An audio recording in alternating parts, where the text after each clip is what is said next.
'Cause I just wanna go to the deep end. Technologies में आपका स्वागत है। आइए, संडे आ गया है, आपके सवालों के जवाब देने का समय आ गया है। मुझे बड़ा अच्छा लगता है आपसे कनेक्टेड रहने में। और अगर आपका नाम नहीं है हमेशा की तरह, नाराज़ मत होइए, उसके लिए मैं माफ़ी चाहता हूँ। अकेला बंदा हूँ, जितना हो सकता है कोशिश करते ढूंढ लेते। बाकी आपको अगर सवाल करने हैं तो हम #AskUS लगाते हैं थर्सडे फ्राइडे के आसपास। आप ट्विटर पर जाकर वहाँ पर नीचे सवाल कर सकते हैं। अगर आप नए तो सब्सक्राइब कर लीजिए, अगर आप पुराने हैं तो भी बने रहना और लाइक भी ज़रूर करना, क्योंकि यही आपका सपोर्ट है जिसके लिए मैं बेताब रहता हूँ। वैसे ये ओमाइक्रॉन नाक में दम करके रखा है, पता नहीं क्या चीज़ है, कोविड का कोई वेरिएंट है। इंडिया में भी कुछ केसेस देखे गए, तो आपसे रिक्वेस्ट है मास्क पहनिए, बाहर जाओ तो सोशल डिस्टेंसिंग मेंटेन करिए, सेफ रहिए। परेशान हो गया सीरियसली, लॉकडाउन ना लग जाइए, डर लगता है। और ऐसा ना हो कि आने वाले 5 साल बाद भी मैं आपको यही बोलूँ कि मास्क पहनिए, सोशल डिस्टेंसिंग मेंटेन करिए। मजाक के अलावा झंड हो गए हम, सच बोल रहा हूँ। तो प्रे करिए वापस से जो आया है ये खत्म हो जाए। अब यहाँ पर पहला सवाल आ रहा है ध्रुव वर्मा की तरफ से। वो बोल रहे हैं कि Xiaomi मोटोरोला जैसे smartphones brand super AMOLED display देते हैं, तो अंडर डिस्प्ले क्यों नहीं देते, जैसे कि Realme ओप्पो दे रहे थे, तो उनकी फ़ोन्स की प्राइस भी बढ़ जाती है।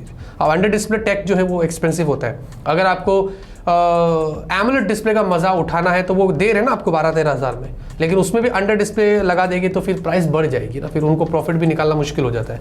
तो कोशिश करते हैं वो लोग, कॉस्ट कटिंग आपने सुना रहेगा ना वर्ड, हाँ, तो ये चीज़ होती है। तो कुछ चीज़ों का फ़ायदा उठाने के लिए कुछ चीज़ों का बलिदान देना पड़ता है, ऐसे यहाँ पर सीन है। लेकिन मुझे अभी भी याद है ओप्पो का केस सीरीज़ का कोई फ़ोन था, इंडिया में आया था, मैं भूल गया, उसमें अंडर डिस्प्ले था जो अराउंड 15,000 या उसके नीचे था। तो हो सकता है आगे चल के कॉमन हो जाएगा, अंडर 15,000 की रेंज में भी आपको अंडर डिस्प्ले फिंगरप्रिंट स्कैनर मिल जाएगा। तो हाँ, ये चीज़ है। वैसे Realme X7 भी घूम रहा है 20,000 की रेंज में अंडर डिस्प्ले, लेकिन वक्त आएगा आपको वो भी ज़रूर मिलेगा।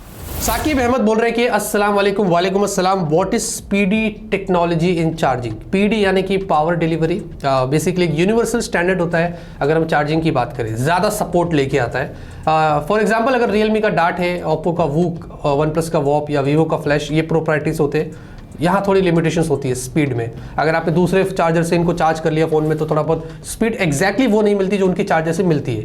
अब पीडी में फ़ायदा ये होता है कि यूनिवर्सल होते हैं। 30 वॉट से अगर आपने एक फ़ोन को चार्ज किया जिसमें पीडी सपोर्ट है तो वो एग्जैक्टली उतनी स्पीड देगा जितनी उसकी क्षमता है। तो ये एक चीज़ आपको फ़ायदा मिलता है अगर मैं ये पावर डिलीवरी वाले टेक्नोलॉजी की बात करूँ तो। हाँ, आई थिंक अब आपको थोड़ी कन्फ्यूजन आपकी दूर हो गई होगी। जगदीश बोलते हैं Realme 9 Pro Plus Max कुछ और डिटेल्स दे सकते हो क्या? देखिए, जितना हमें पता चलता है हम आपको बताते हैं, बाकी तो मुझे भी ज़्यादा नहीं पता है। जब पता चलेगा हम आपको टेक न्यूज़ में ज़रूर बताएंगे। बाकी इतना तो पता था बीच में कि 9 Pro Plus या Max जो भी आ रहा है वो Snapdragon 870 के साथ आ सकता है और 25,000 की रेंज का हो सकता है। बाकी अभी कुछ श्योर नहीं। अगले साल वेट करिए, जनवरी फरवरी मार्च में आपको सारा पिक्चर क्लियर हो जाएगा। ऋषभ बोल रहे हैं कि OnePlus Nord 2 फट रहे हैं, OnePlus ने अभी तक कोई ऑफिशियल स्टेटमेंट नहीं दिया है, तो क्या मुझे अपना OnePlus Nord 2 सेल कर देना चाहिए? देखिए, ये मैं कैसे बता सकूं कि अभी बहुत सारे लोग यूज़ कर रहे हैं, तो मैं सबको तो नहीं बोल सकता ना कि जाइए सेल कर लीजिए। अभी हो गया 4-5 किस्से बाहर आ गए, अभी मेरे पास खुद के पास पड़ा हुआ है, मैं खुद टेंशन में हूँ, आपको पता है। तो आई एम नॉट श्योर, अगर आपको सेल करना है तो यू कैन सेल, आपको उसके अलावा दूसरे ब्रांड्स के फ़ोन मिल जाएंगे, ऐसा कुछ नहीं। अगर आप टेंशन ले रहे हो, घबरा रहे हो, तो इससे बेटर है कि सेल ही कर दीजिए, दूसरा फ़ोन लेके सुकून की ज़िंदगी जिए, ये मेरा सजेशन होगा। उदय जी बोल रहे पोको F2 कहाँ गया? पोको F1 आया, फिर सीधा पोको F3 वगैरह की सीरीज़ पर उन्होंने फोकस किया और उसके बाद अब बोल रहे हैं कि पोको F4 वगैरह आने वाले। पोको F2 क्यों नहीं आया? क्योंकि हमने इतना पनौती लगाया, इतना पीछे लगाया कि उन्होंने सोचा कि यार मतलब कहीं आ गया फ़ोन और हमने वो रिक्वायरमेंट्स लोगों की मीट नहीं किया तो पोपट होने से अच्छा है इसको स्किप ही कर दो। आई एम नॉट श्योर इनके क्या थिंकिंग है, लेकिन क्या पता वो लोग लेके भी आ जाए, पोको F2 को दोबारा लेके आ जाए और इंडिया में लेके आ जाए। कुछ भी हो सकता है। प्रवीण बोलते हैं कि did you ever get bored with the unboxing of phones which have same specs? Not really. देखिए, कैसे भी तरीके के प्रोडक्ट्स हो, कितने भी सिमिलर क्यों ना हो, अब मेरा काम है वो मैं करता हूँ। बोरिंग नहीं होता क्योंकि ये मेरा पैशन है, मुझे अच्छा लगता है। बोरिंग कभी कभी मुझे सिर्फ एडिटिंग के वक्त होता है क्योंकि बहुत लंबा समय निकल जाता है, काफ़ी सारी चीज़ें करनी पड़ती है, तो वहाँ थोड़ा सा हल्का सा बोर फील होता है। बाकी ओवरऑल तो ये हमारा काम है, बड़ा मज़ा आता है। आपको मेरे चैनल पर बोर होता है? नहीं ना? ये देख, आपने स्माइल किया, देख देख देख, हाँ, मज़ा आता है ना? वैसे भी मुझे अनबॉक्सिंग में मज़ा आता है। पल्लव बोल रहे हैं कि भाई कोई एक फ़ोन 2021 का जिसने आपका दिल जीत लिया। यार, ये बड़े डिफ़िकल्ट सवाल आप लोग पूछते ना, इतना अजीब लगता है। इतने सारे फ़ोन्स मार्केट में, अब मैं बोलूँगा तो फिर नाइंसाफ़ी हो जाएगी, क्योंकि मुझे अगर ऑनेस्टली कहूँ तो सैमसंग गैलेक्सी Z Fold 3 बढ़िया लगा है। अलग ही तरीके की टेक्नोलॉजी है, मैं खुद पर्सनली यूज़ कर रहा हूँ, तो हाँ, लेकिन फिर क्या है, प्राइस बहुत ज़्यादा है, फिर लोग बोलेंगे यार भाई इतना महंगा फ़ोन तो अच्छा ही होगा ना, फिर ये बात हो जाए। इसलिए हम कोई एक फ़ोन बाहर नहीं निकाल सकते। लेकिन हमारा अवार्ड आ रहा है, उसका भी एक सवाल, उसका जवाब देंगे, लेकिन हाँ उसके लिए आप बने रहना। मोहम्मद दिलशाद बोल रहे कि how much time to wait for 5G phones under 10,000? Not sure, शायद क्या पता आने वाले 3 महीनों में ये अनाउंसमेंट हो जाए और मीडियाटेक के कुछ चिपसेट्स आ जाए जो आपको अंडर 10,000 में मिल जाए 5G वाले। और रियलमी और जियो ये लोग प्लान कर रहे हैं मिलकर कुछ अच्छे 5G फ़ोन्स इंडिया में लॉन्च करने के लिए अंडर 10,000। तो आने दीजिए। 5G से वैसे मेरा अभी बोलते हैं ना इंटरेस्ट उड़ गया है, तो मैं ज़्यादा इसमें अभी जवाब देने में मुझे मज़ा ही नहीं आता है। श्रीजीत बोल रहे कि नमस्कारम love from Kerala, in your opinion what is the next big thing in the smartphone industry? Under display camera ज़्यादा आम हो जाएगा, रोलेबल डिस्प्लेस वगैरह और उसी के अलावा पावरफुल चिपसेट्स आ रही है, ये सबसे बड़ी चीज़ होने वाली है स्मार्टफोन्स में। और ख़तरनाक कैमरा, जी हाँ, फास्ट चार्जिंग, इसको नहीं भूल सकते। तो बहुत सारी चीज़ें हो रही है, इतने फील्ड में इतना R&D हो रहा है जिसकी कोई हद नहीं। सारी चीज़ें होने वाली है, एक कोई पर्टिकुलर चीज़ आपको नहीं बता सकता। वैभव बोल रहे कि most positive thing for as a tech YouTuber? कुछ नहीं भाई, काम करिए और क्या, नेगेटिविटी को इग्नोर करिए। आज भी कुछ ऐसे लोग हैं जो मुझे उल्टे फुल्टे कमेंट्स कर लेते कई, तो मैं इग्नोर ही करता हूँ, क्योंकि मेरे पास फॉलोअर्स सपोर्टर्स इतने पॉजिटिव है, इतने सारे लोग इतना अच्छा बोल रहे हैं, तो थोड़े बहुत लोगों को तो यार बनता ही है, क्रिटिक्स तो होना चाहिए। तो बस इन्जॉय करिए लाइफ, छोटी मोटी चीज़ों को इग्नोर करके बड़ा सोचिए और हमेशा से आगे का सोचिए, पीछे कभी मत देखना वरना आप पीछे ही रह जाएंगे। कृष्णा जी बोल रहे हैं कि भाई Snapdragon 8 generation 1 Dimensity 9000 which one is best? अभी ऑन पेपर्स है भाई, तो मैं कुछ नहीं बोल सकता, जब टेस्ट करेंगे। मैं रियल टाइम में बिलीव करता हूँ, ऑन पेपर्स में बिलीव नहीं करता हूँ। और स्नैपड्रैगन 870 गूगल टेंसर, देखिए दोनों चिपसेट्स हमने टेस्ट किया है अलग अलग, कंपेयर तो नहीं किया है, लेकिन ऑनेस्टली कहूँ तो स्नैपड्रैगन 870 क्योंकि इसका जो थर्मल्स है वो बेटर है, ज़्यादा हीट नहीं होता है। बाकी टेंसर भी बहुत पावरफुल है, उसका GPU बहुत पावरफुल है, लेकिन स्टिल दोनों में से अगर ऑनेस्टली कोई एक पिक करना हो तो I will go for Snapdragon 870। जय मिलवानी बोल रहे कि रिफर्बिश्ड मोबाइल्स जो है वो परचेस करना सही है नहीं है?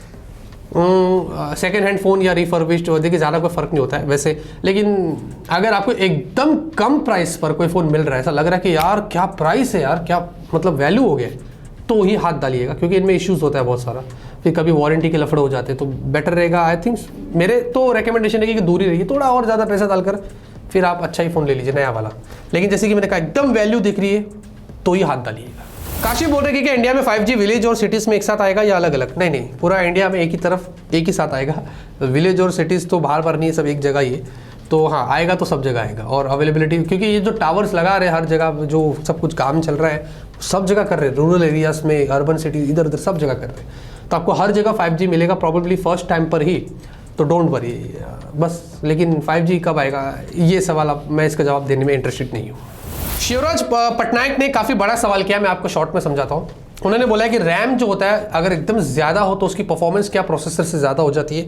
उन्होंने एग्जांपल दिया Vivo Y73 जिसमें 8GB तक अगर रैम है, और मीडियाटेक Helio G95, तो क्या Dimensity 700 800 वगैरह अगर उनमें कम रैम हो तो उनसे क्या बेटर है? तो ऐसा कुछ नहीं है।